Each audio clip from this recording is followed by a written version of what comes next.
4 महिन्याचा काय आढावा घेतला तुम्ही? नाही मीटिंग असेल बरं कुठल्या काही इलेक्शन वगैरे याच्यामुळे नगरपालिकेच्या म्हणजे कामकाज असेल कुठचे काही नियोजन असेल त्याच्याबद्दल चर्चा सगळ्यांची झाली नव्हती.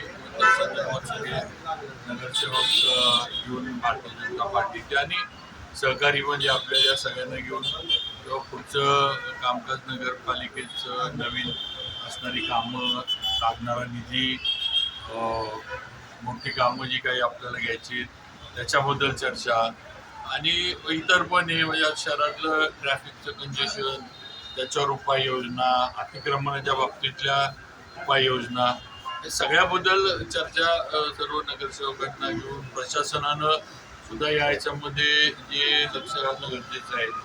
CEO त्यांचे सर्व अधिकारी यांनी सुद्धा नुसतं नगरसेवकच नाही तर नगरसेवकांच्या बरोबर प्रशासन पण तेवढं ताकदीनं पाहिजे.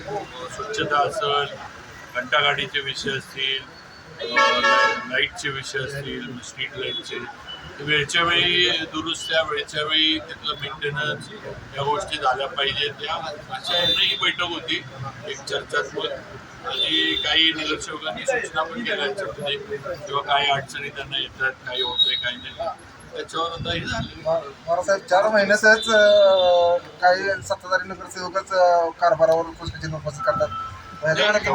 तसं मी सगळ्यांना एक सांगितलं की काम होत नसेल प्रभागामध्ये किंवा वारंवार सांगून प्रशासनाकडनं पण जर सहकार्य मिळत नसेल तर शेवटी जे चुकीत हे बोलण्याचा अधिकार तुम्हाला सभागृहात आहे.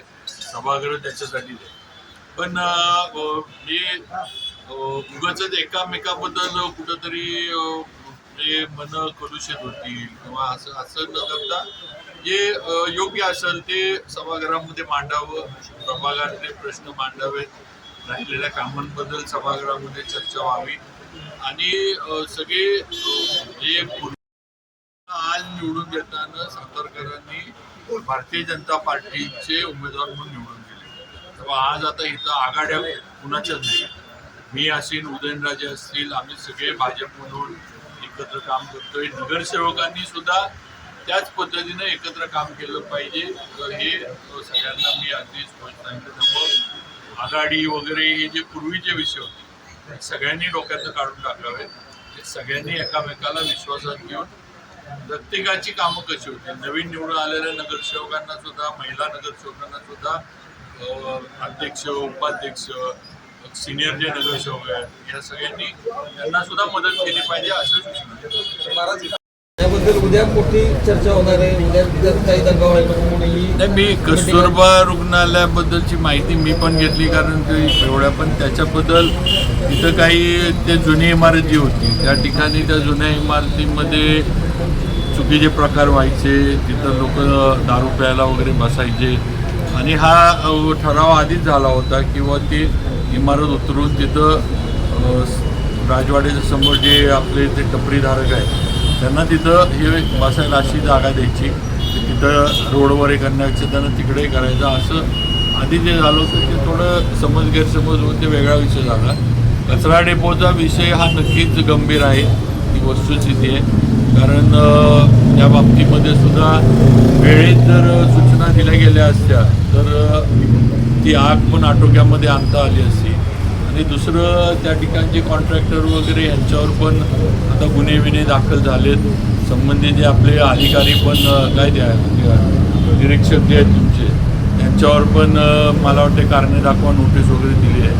आणि पुढच्या ह्याच्यात सुद्धा म्हणजे परत समजा असा प्रकार म्हणजे झाला नाही पाहिजे याच्याबद्दल विषय नाही पण झाला तरी तिथं फायरची जी काही सिस्टम आहे तिथं कायमस्वरूपी तयार असली पाहिजे. जसं इंडस्ट्रीयल याला फायर हायड्रंट्स जसे बसवले जातात COना आणि सगळ्यांना दिले की तुम्ही तसा इंडस्ट्रीयल टाईपचा प्लॅन तिथं करा आणि कायमस्वरूपी तिथं व्यवस्था जी आहे आग विझवण्याची आटोक्यात आणण्याची ती कायमस्वरूपी तिथं कचरा डेपोच्या इथं तयार करून ठेवा अशा सूचना मी दिलेल्या आहेत.